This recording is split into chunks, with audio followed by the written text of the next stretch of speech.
के हम के चुनरी की नई है हो, बलमो बाणे दूर देश के हम के चुनरी की नई है हो, बलमो बाणे दूर देश कैसे अरगिया दियई है हो, बलमो बाणे दूर देश कैसे अरगिया दियई है हो, बलमो बाणे दूर देश बाँस के दौरवा में फलवा सजवनी,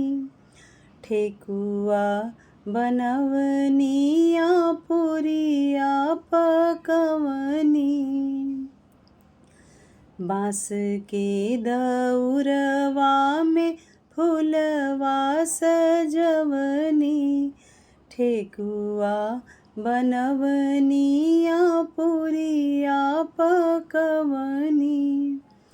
के दौरा घाटे पहुँचई है हो, बलमो बाणे परदेस के दौरा घाटे पहुँचई है हो, बलमो बाणे परदेस कांच कपास के दिया राजरवनी,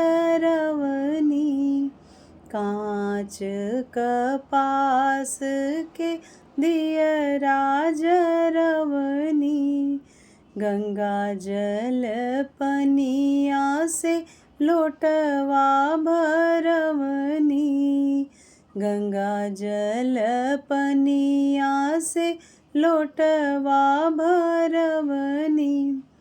के जलवा घाटे पहुँचई है हो, बलमो बाणे परदेस के हम के चुनरी की नई है हो, बलमो बाणे दूर देश कैसे अरगिया दियई है हो, बलमो बाणे परदेस।